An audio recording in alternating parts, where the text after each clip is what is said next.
Քանաքեր Զեյթուն դպրոցական թիմի երկրպագուներն են, մինչև վերջին վարկյանը նրանք աջակցեցին դասասենյակը խաղադաշտով փոխարինած ընկերներին։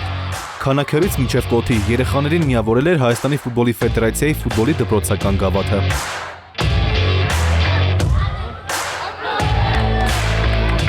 Մրցաշարը անցկացվեց 6-րդ տարին անունդ մեջ։ Այս անգամ 14 տարեկաների պայքարին մասնակցեց շուրջ 3000 երեխա։ Սա իրականում մասսայական ֆուտբոլի զարգացման կարևորագույն կետն է, որտեղ խաղում են դպրոցականները, որոնք ներգրաված չեն, այսպես ասենք, ֆուտբոլի դպրոցներում, պրոֆեսիոնալ ֆուտբոլում առաջին քայլերը չեն անում, մանկապատանեկան ֆուտբոլում, բայց բավական լավ մակարդակ են ապահովում եւ մենք այստեղ տեսնում ենք, որ որքանով է մարզերում ֆուտբոլի զարգացման մեր ծրագրերը աշխատում։ Կիսաեզրափակիչում մրցեցին Աղավնաձոր, Քանաքեր Զեյթուն եւ Ջրաշեն կոթի թիմերը։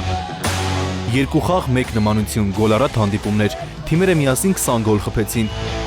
Քանաքեր Զեյթունը 8-4 հաշվով գերազանցեց Աղավնաձորին, Ջրաշենը 5-2 հաշվով առավելության ասավ կոթիի նկատմամբ։ Մեծ սպորտը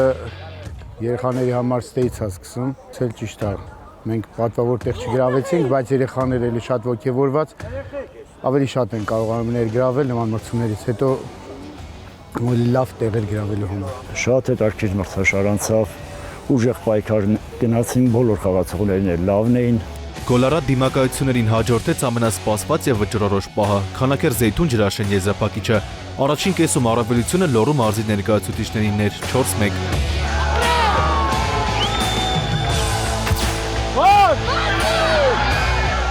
Երևանցիները հաղթելու ցանկությունը Երևան հանեցին միայն երկրորդ կեսում, խփեցին 2 գոլ, բայց պարտությունից չխուսափեցին։ 4-3 Ջրաշենի թիմը լավագույնն է ՀՖՖ ֆուտբոլի դպրոցական գավաթում։ Մեր հաջողության գաղտնիքը, այսպես ասած, քրտնաջան աշխատանքն էր, որտեղ ամեն մի աշխատանք հասցնում էր գագաթնակետին եւ մենք, այսպես ասած, արտարեցինք մեր աշխատանքը, մեր տանջանքը։ Մենք այս հաջողությունը տոնելու ենք մեր դպրոցում, մեծ խնջույք ենք կազմակերպել։ Մրցաշարի լավագույն ֆուտբոլիստ ճանաչվեց Քանաքեր Զեյթունի թիմից Հայկ Հովհաննիսյանը։ Լավագույն դարպասապահի մրցանակն էլ ստացավ Վայոց ձորից Սարգիս Բաբայանը։